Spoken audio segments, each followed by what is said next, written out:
Network. Subscribe, share, like nu godha galatoma.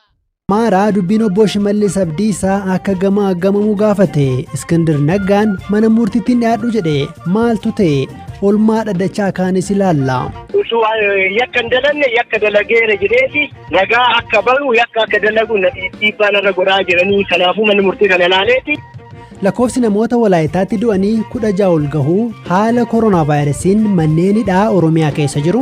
Waa'een koronaa baay'ee kan gadi bu'ee fi nullee yaaddisaa kan turedha. Yeroo ati galli sanaa sakatta'insi anaa akka dhuunfaa kootti naaf hin jedhamne. Akkasumas kaan dhageessu sagantaa kana amma iyyuu taanaa isiniif dhiyeessa.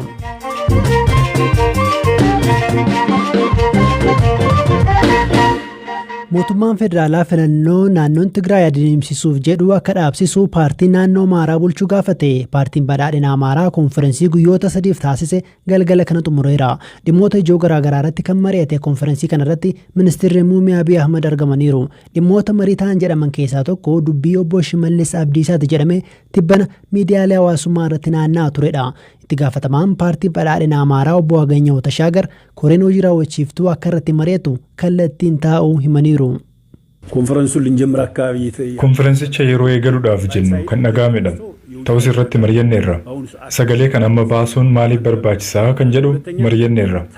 Wanti jedhame dogoggora. Ejjennoo dhuunfaa malee kan paartii badhaadhinaa miti. Sababa kanaaf konferensichi koreen hojii raawwachiiftuu dhaabichaa irratti mari'atee sirreeffama kennuu akka qabu kallattii kaa'eera.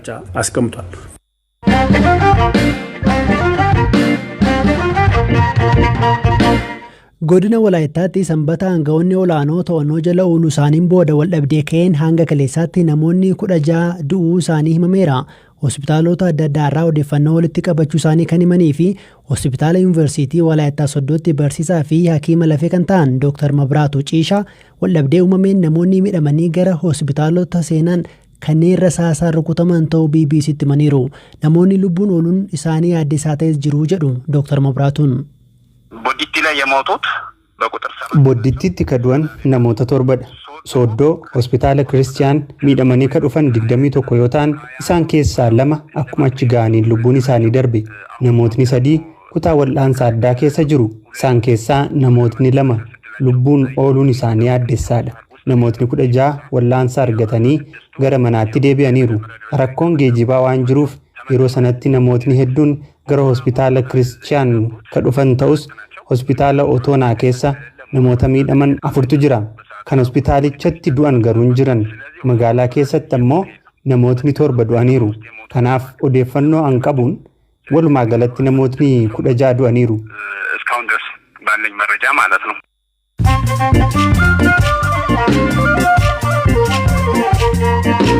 Dhaggeeffattoota keenya sagantaa BBC Afaan Oromoo dhagaa jirtu oduuwwan gaggabaaboo isinitti hima. Duulli biqiltii dhaabuu waggaa baranaa guyyaa irraa xumuramuu qondaaltonni Itoophiyaa ibsan.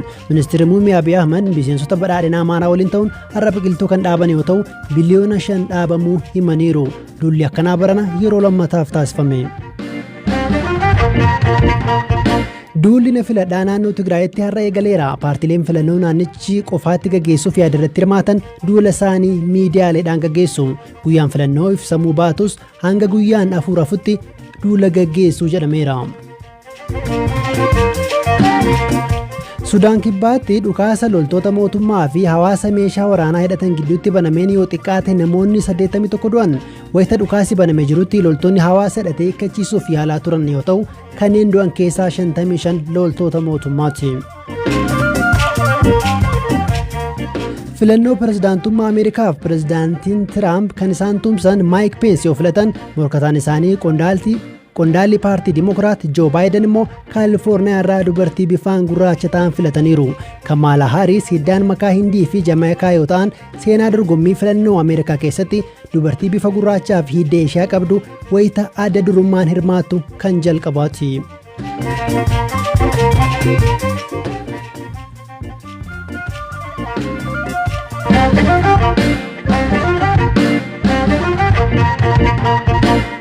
Oduuwwan biraattan darbaa Raashiyaan talaallii koronaa vaayirasii argachuu ishee beeksifte. Haa ta'u malee ogeessoti hedduun shakkii fi yaaddoo qaban dhageessisaniiru. Yeroo addunyaa keessatti lakkoofsi namoota koronaa vaayirasiin qabamanii miiliyoona 20 darbee jirutti oduun talaalliin argame jedhu oduu gammachuu fakkaata. Waan adeemaa jiruuf raafoli dhugaasaa nutti himti. Pirezidaantiin Raashiyaa Vladimir Putin talaalliin COVID-19 biyyattii keessatti oomishame ulaagaa mirkaneeffannoof barbaachisan hunda keessa darbuu himaniiru. Talaalliin ji'a lamaaf namoota irratti yaalamaa tureeru jedhan kun yaaliiwwan barbaachisu darbuu isaa kan himan Putin intalli isaaniillee talaallii kana fudhachuu ishee dubbataniiru. Odeeffannoo dabalataa osoo hin kennin talaalliin kun bu'aa qabeessadha jedhaniiru. Aangaa'onnis talaallii Sputnik V jedhamu kana uummataaf dhiyeessuun onkololeessa keessa akka eegalu beeksisaniiru. Ta'us garuu talaalliin koronaa vaayirasii Raashiyaan argadhe jettu kun ogeessota fayyaa fi miidiyaalee US fi Awurooppaan qeeqaan simatame. Dhaabbati fayyaa addunyaas torban darbee oomisha talaallii COVID-19 irratti qajeelfama idil addunyaa akka hordoftuuf Raashiyaa akka gaafatee fi nageenyummaa talaallii kanaa mirkaneessuufis aangaa'ota Raashiyaa waliinis akka mari'atu ibsee ture. Ammatti talaalliin Raashiyaan argadhe jettu kun talaalliiwwan 6 marsaalee shaakalaa 3 keessa darbuun namarratti yaalamuuf dhaabbata fayyaa addunyaan beekamtii argatan keessatti ramadamne. Ogeessonnii fi biyyootiin hedduunis ariitii Raashiyaan itti talaallii kana argatte irratti yaaddoo qaban ibsutti jiru. Yaaddoo biyyootii adda addaa irraa talaallii COVID-19 kana irratti ka'eef Raashiyaan yaaddoo bu'uura hin qabnedha jechuun deebii kenniteetti. Dabalataanis marsaan jalqabaa talaallii kana torban 2 booda ogeessota fayyaaf kennamu akka eegalu himaniiru.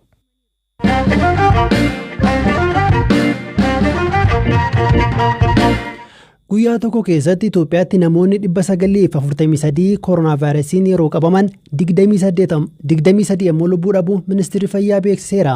Tamsa'inni vaayirasichaa biyyattii keessatti yeroo dabalaa dhufe kana haala nageenyaa dhiyeenya tureen namoonni hedduun sababa adda addaan mana hidhaa seenanii jiru. Ta'us garuu hidhamtoonni mana hidhaa keessatti vaayirasii kanaaf saaxilamoo ta'uu himu. Buzuu Warqulaanaa gabaasa qindeessii kunooti. Ajjecha artist Hacaaluu Hundeessaatiin booda godinoota Oromiyaa adda addaa keessatti lakkoofsi namoota sababoota adda addaatiin to'atamanii dabalaa jira. Kun immoo weerara koronaa vaayirasii biyyattii keessatti dabalaa dhufe waliin manneen hidhaas bakka dhukkubichitti mul'achaa dhufe ta'uun yaaddoo uumeera. Magaalaa Buraayyuutti hidhamee dhiyeenya bahuu kan immoo weellisaa Marsii Abboomaa manni hidhaa bakka of eeggannoon koronaa vaayirasii homtuu ittiin taasifamnee fi saaxilamummaa guddaa qabudha jedha. Waajjira poolisii magaalaa Buraayyuu aanaa tokko keessatti dhugaa dubbachuuf waa'een koronaa baay'ee kan gadi bu'ee fi nullee yaaddisaa kan turedha. Kunis akkamitti yaaddessa jechuun danda'ama. Nuti yeroo asii galli sanaa sakatta'insi anaa akka dhuunfaa kootti naaf hin jedhamne. Nam tokko immoo shakkamee haa ta'u balleessaa hojjetee yeroo manaa dabaa galu yeroo halkan tokkotti namni aga 5 fa'aa dhufee nutti dabalamutu jira. Eeggannoon hin jiru. Kutaan keessatti hidhaman hamma nama qabachuu danda'u walitti waan guutuuf eeggannoo koronaa vaayirasii wanti jedhamu tasa kan hin yaadamne ta'uu hima. Dhiyeenya mana hidhaatii ba'uu fi nageenya isaatiif eenyummaa isaa ibsuu kan hin barbaanne namni BBC'n dubbise kan biraas mana hidhaa keessatti maaskii fi saanitaayizarii fayyadamaa hin turre jedha. Saanitaayizariin hin jiru maal hin jiru namni saara hin bahin dabalamaa isaanii ba'aa haalli jiraatu kilaasii Itoophiyaatti kan jedhamtu akka nama garii damaafatti yerootti gurgu jira. Torbee darbe magaalaa Ginneeritti namoonni 66 mana hidhaa keessatti koronaa vaayirasiidhaan qabamuun isaanii ni yaadatama. Magaalota akka Adaamaa fi Botee akkasumas iddoowwan biraatti namoota mana hidhaa jiran irratti koronaa vaayirasiin mul'achaa jiraachuun yaaddoo guddaa ta'aa dhufeera jedhan hoggana itti aanaan biiroo eegumsa fayyaa Oromiyaa Obbo Darajjii Abdannaa. Amma kana naannoo dugdaa jira, naannoo Shawaa Bahaa kanarra jira.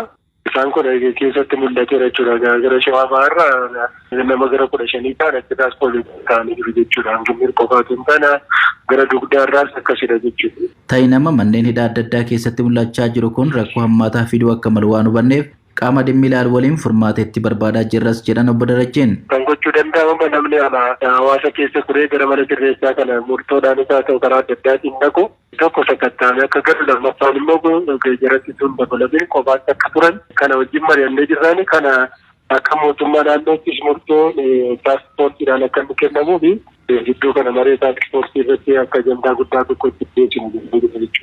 Namoota mana hidhaa keessatti koronaa vaayirasiidhaan qabaman eegumsaaf jecha bakka itti yaalaman addatti qopheessuunis qorumsa biraa ta'eera jedhu Obbo Darajjiin.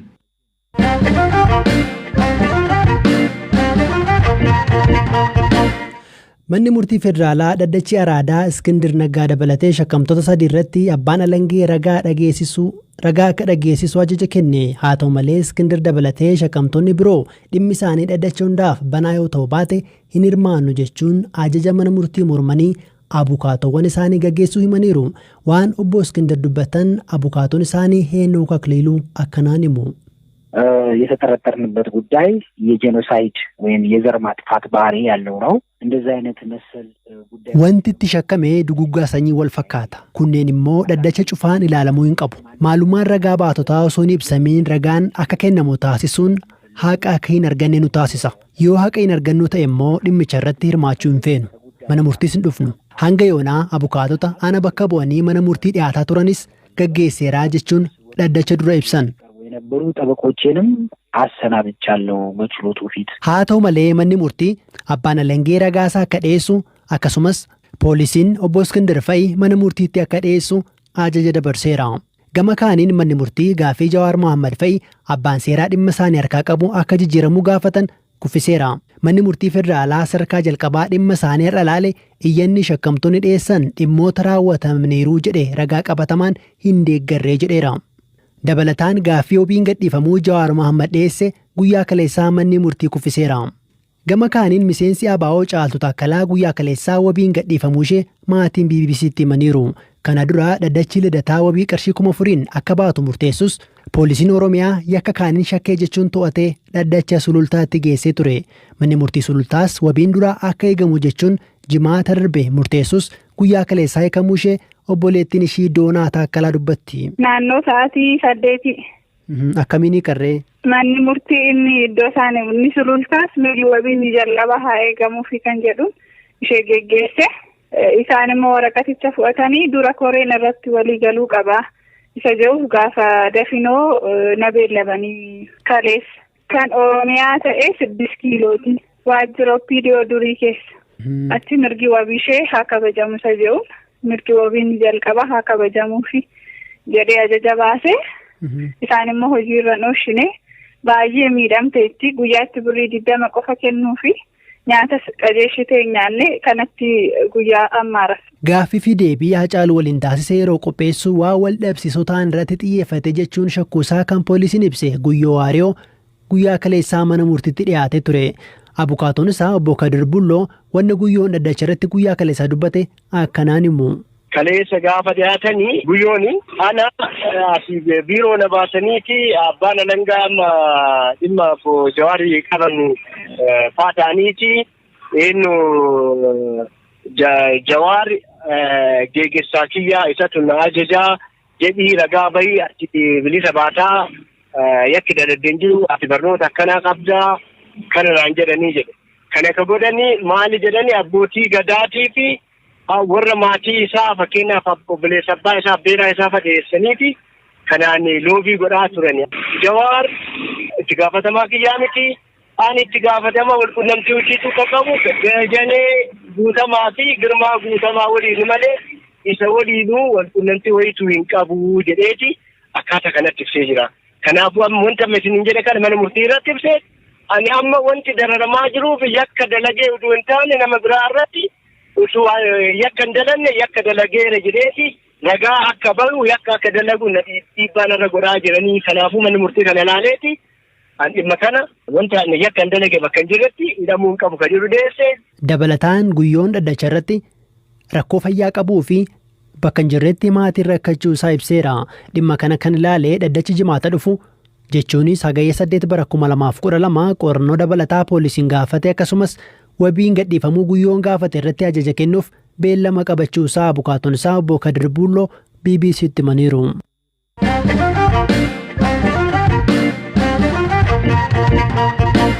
Dhaggeeffattoota keenyaa sagantaan BBC Afaan Oromoo roobii galgalaa kanumaan xumuramaa odeeffannoo dabalataaf gara marsariitii fi fuula feesbuukii keenyaa deemuu dandeessu. Barreeffamaan viidiyoodhaan akkasumas sagaleedhaan argachuu dandeessu.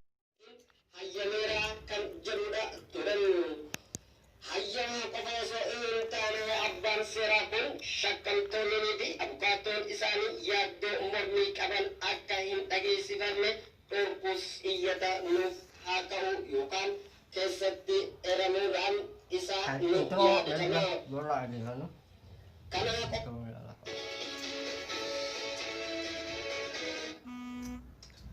Ashura argafuune hojjettoota hobbii miidiyaam odeeffannoo yeroo irratti eeggate holqaa isinii qabannee dhiyaanneerra akka armaan gadii kanatti itti dhiyaadhaa hobbii miidiyaa hordofa oduulee guyyaa irratti dabarran.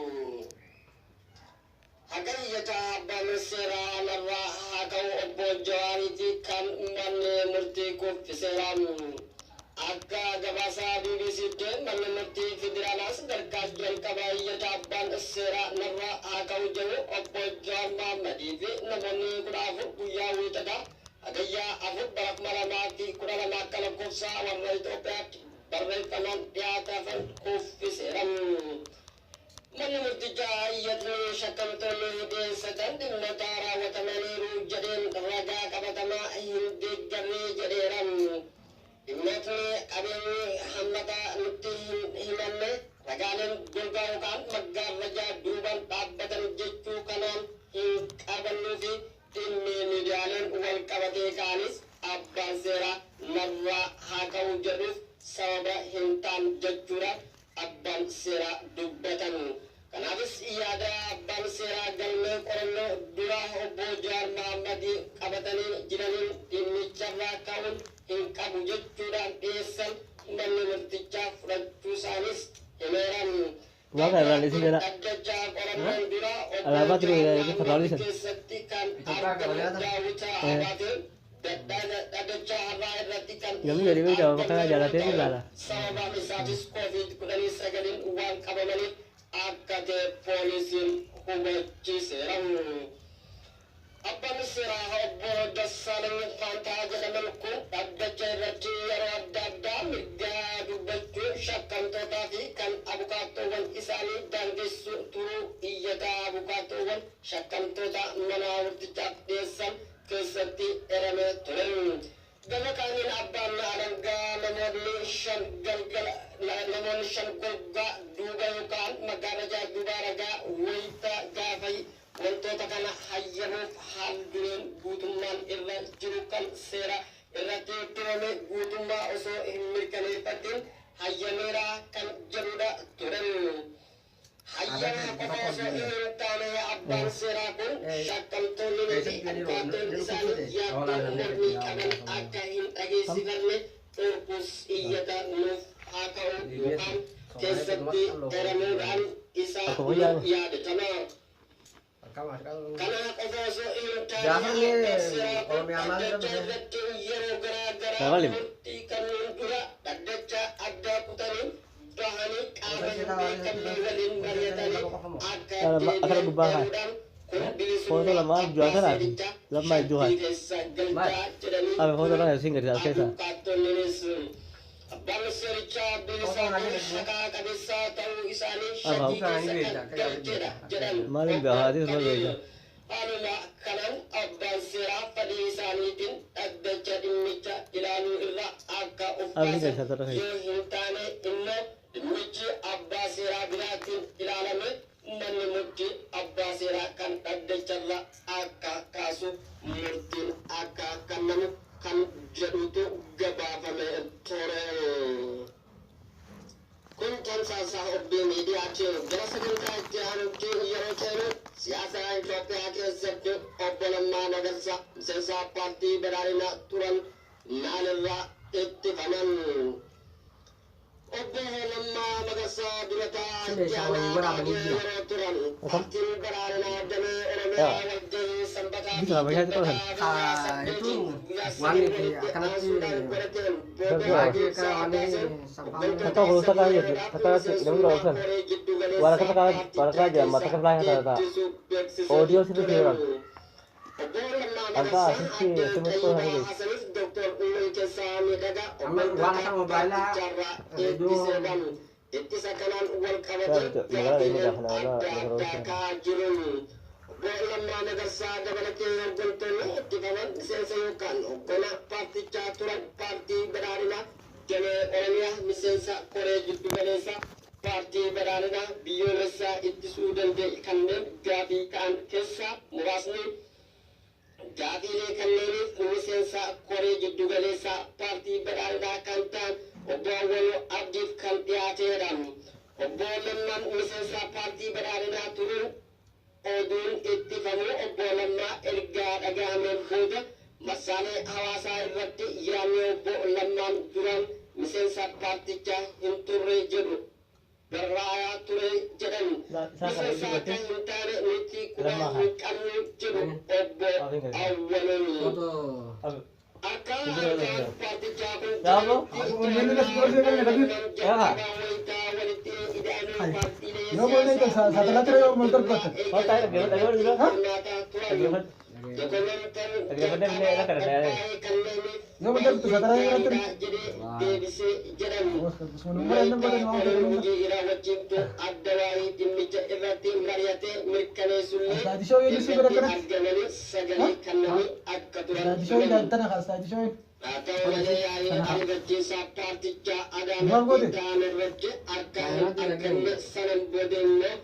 ijaarama paartichaas ta'ee ijaaruu itti awwaala kaakatiiroo jaamutee kutteessa jiru kana kutee fudhee katiiroo jaamutee kuttee birra lakkee haasaa yaada lubee maal jaamee haasaa yaada lubee jedhee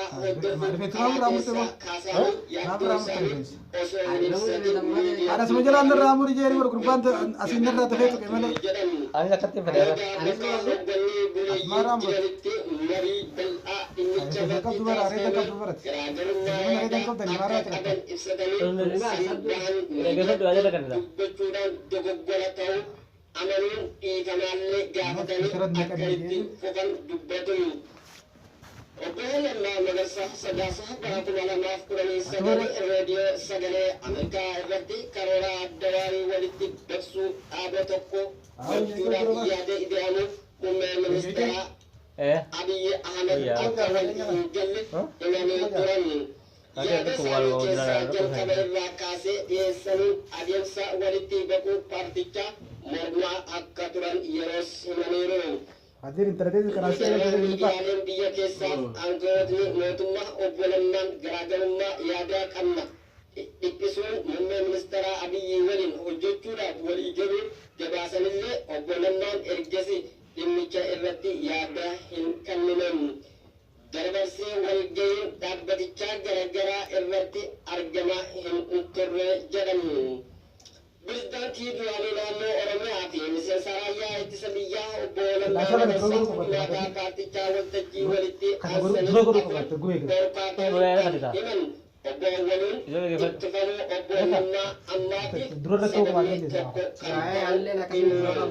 kan hojii dhaabaa qofaa miti hojii mootummaallee fakkeenyaaf federeeshinii akka argaman yeroo lama sadii jedhan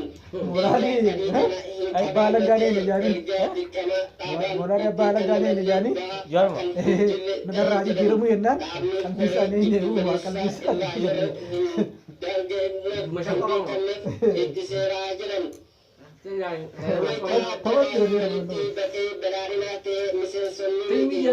Akkuma jiran gara paartii hiriira dhufuu hin oolu obbo Awwaluun bu'uura kanaan obbo Lammaan miseensa koree gidduu galeessaa fi miseensa koree hojii raawwachiiftu paartiidhaa beeknaa jedhan. Miseensi maatii kana jedhu nuti hin beeknu miseensa keenya hoogganaa keenya akka ture kan beeknu jedha. Lammaan Sadaasaa bara itti walqabuudhaan hanga paarticha keessa itti bananitti keessa akkana godhuu qabda rangaraa tuba jiratti. Deebii dabarsa kaaduu amma uummanni jaatana ilaala. Badhaadhinaa damee Oromiyaa Abloot dubee waa godhaa yeroo hin dabarsina gaafa lama dabarsina. Bakkiin kanaa mira jira. Atiis. Inni yeroo laalu jaatana bara gumii qaadii. Jaalaachis jaatana laalu durri baasaa. turan biiroo shan walitti baqsuudhaan paartii biyyoolessaa tokko kan naannolee irratti deemaa yookaan waajjira adda addaa qabu godhamee Tartaraamaan dubbisina. Kana jechuun paartii Tartaraamaan dubbisina. koree hojii raawwachiiftuu fi Ani jumlah ada mga akkasumas mana mariichaa qaba jechuudha. Itu lah lewat. Kanaan akkuma Tartaraamaan dubbisina. Amma gabaasa guyyaa jenna akkasitti paartichaa kan Apa yang mau biyyoolessaa gak ittisuu danda'u kan paartiin badhaadhinaa akka biyyoolessaatti Kasuma isaa raggoota yookaanis tokkuma jechuudha yaa. aangoon damee naannolee Sagalee deebine. gaafa walitti maqaa murtii Gabaasa karaa. gabaachuu ture guutummaan guututti akka shawuu jedhan. Gara agabaasa eenyu maqaa tokko simokiraati. Kanaaf maaree maqaa isaa dhaggeetu Abdurrahmaan aangoonni isaanii dura gabaasa kanaaf Abdurrahmaan walitti bakka gabaasa kanaaf Abdurrahmaan jettee kun Sabbara godhaa. bakka ati bakkaan tokkumaa mee ati haajuu anaa si karaa yamaan tokkoon qabu. OPP jijjiirame. Eegataman paartii badhaadhinaa aangoonni mirgaa qabaatu walitti baqanii dhaaba tokko isaanii akkamiin dhiyeessineef marii paartii badhaadhinaa biyyoolessaa yaada murtii kan dhiyeesse achitti murtii Maali? Bareedee bituu bara. Waa halluu kana waliin bitaa. Biyyi seetaan walaala. Musuwaa dubbisnee ni beekti. Tarjumaa waa kan nyaatamu. Tafsira qabdi. Ati dura malee. Amma ati arree galee ati laalu. Caaseffama paartichaa caaseffamuuf sirna federaalizimii eeggatee gadi haa ba'u jedhameetii jedhan. Ajubaanu sibii karaa mi afaan Oromoo dubbisu takkaa jira. Jijjiirama Afaan Oromoo gabaasa kanaaf yoo jette Abdurrahmaan isa kana jettee yookaan maaree jettee dhuma afaan Oromoo dubbisu takkaa jira nama qaba. sadiin ittisuu erga beeksiseen booda Waan godhu. jedhamee maluu yaaddoo jedhu akka Amma reefu Coca-Cola lammaatimi. Kophee ijoollee. Yoo ati waa'ee ijoollee dubbiste awwaal ilmaa dubbiste inni isa dubbiste. Barreeffama adda addaa bakka ijaa dabarsite ati kan fixaanii har'a ni dabarsa. Afaan isaa dabarsa. Garuu dafanii kaa'u jaata dabarsuu dubbisiiste qabdi.